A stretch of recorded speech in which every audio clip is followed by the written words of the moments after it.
everyone, I'm actually Arcane. I am an Arcane Mage main, and today I'm going to be teaching you how to play an Arcane Mage in the 9.0 pre-patch. After this video, if you still have more Arcane questions, I do stream on Twitch at twitch.tv/actuallyarcane, and I would be more than happy to answer any that you have. Alright, let's get started.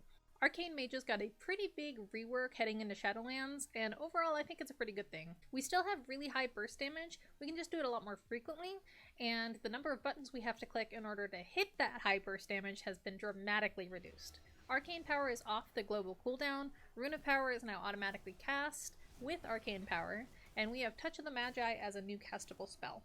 Just a quick side note, this is going to be mainly for PvE content. For PvP, you might want some different stuff. I don't PvP as an Arcane Mage. Really at all.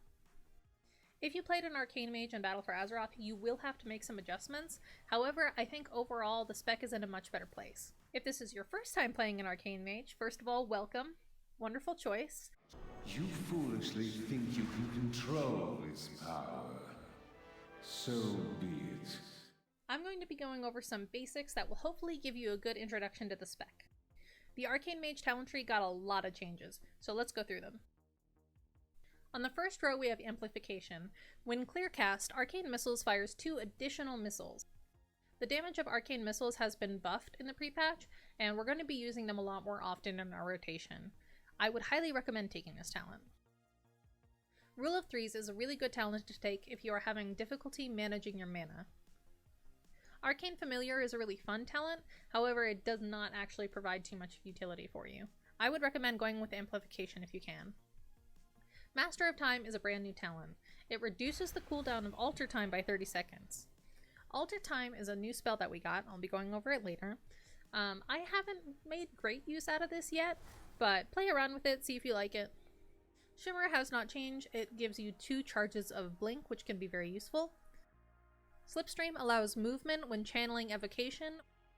Slipstream also allows clear casted missiles to be channeled while moving. Incanter's Flow has basically stayed the same. I would recommend Incanter's Flow if you're going to be doing a lot of AoE damage. Focus Magic is a brand new talent.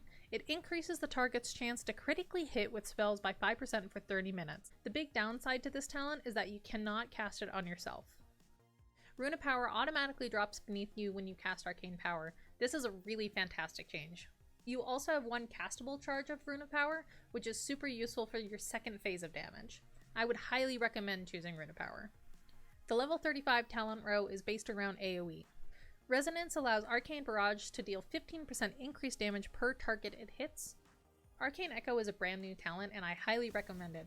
Not only is it a lot of fun and is it really pretty to look at, but it's super useful with the new Touch of the Magi spell. Nether Tempest might look cool but doesn't actually do a whole lot of damage. I wouldn't recommend it. The level 40 talent row is largely personal preference. I tend to go with Chrono Shift, but if you need to get away from a lot of mobs then Ice Ward would be a good idea, and Ring of Frost tends to be more of a PvP thing.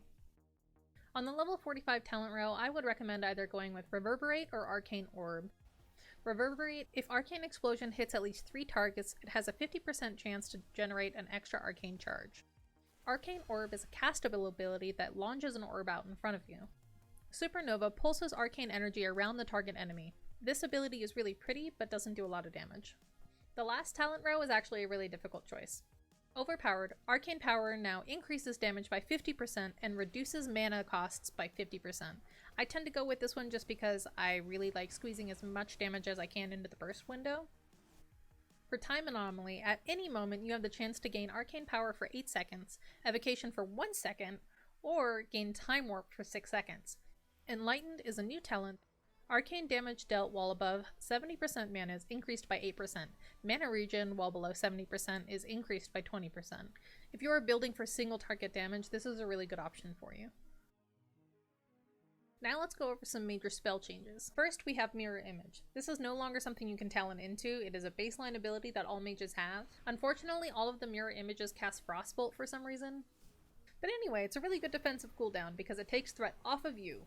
Alter Time is a defensive mobility spell that you should pre-cast before being forced to move or taking a large amount of damage. After casting Alter Time, you have a 10-second window in which to move around or take damage. Before that 10-second window is up, Click the button again to appear at your original location with your original amount of health. Arcane mages can now use Fire Blast and Frostbolt. While leveling, this is pretty useful. Touch of the Magi is a new spell that replaces 2 old talents on the talent tree. Touch of the Magi being added gives Arcane small, frequent burst damage potential. While Touch of the Magi is on a target, you want to pump as much damage into that target as possible. Touch of the Magi will also give you 4 arcane charges. The pre-patch also added something called mana gems. Using one of these gives you a little bit of extra mana that is basically enough for 1 extra arcane blast during your burn phase. It'll take a little bit of getting used to, remembering to use this during your rotation, but 1 extra arcane blast is a lot of extra damage. Your damage as an arcane mage is going to rely on your rotation. Because arcane mages rely really heavily on mana, we have 2 distinct phases in our rotation. The first phase is called the burn phase. This is where you go through as much mana as fast as you can and deal all the damage that you possibly can. To start your burn phase, cast Arcane Power and Touch of the Magi at the same time. In order to do this, I have a macro that also includes one of my trinkets. I would highly recommend creating one of these macros just so you have fewer buttons to press. During the burn phase, you want to stay at 4 arcane charges. You don't need to spam them with Arcane Barrage. When Touch of the Magi is active, start spamming either Arcane Blast or Arcane Missiles. If you have taken the Arcane Echo talent, you might want to consider spamming Arcane Missiles instead of Arcane Blast. Test both strategies and see which one gives you more damage. During this phase, you do want to use up any clear casts of Arcane Missiles you get to prolong your burn phase and save a little bit of your mana. When Arcane Power has 3 seconds left, use Presence of Mind to get 2 instant casts of Arcane Blast. After you've burned your mana to below 10%, stop and use Evocation until your mana is back at 100%. After casting Evocation, you have now entered your Conserve phase, and yes, you really do want to conserve your mana here. If you are using the Enlighten talent, or if you are stacking Equipoise as your Azurite trait, you want to make sure that you're staying above 70% mana.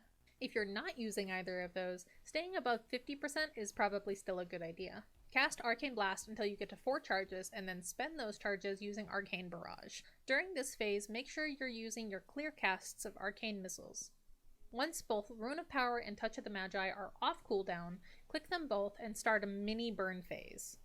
During this phase, pump as much damage as you possibly can into the target. And there you go, there are some arcane basics. If you want a little bit more information about Azurite essences and Azurite traits in the pre-patch, let me know and maybe I'll do an extra video on that. Hopefully this has been really helpful for you. If you have any questions, feel free to leave a comment or stop by my stream. I'm always happy to talk about Arcane, like always.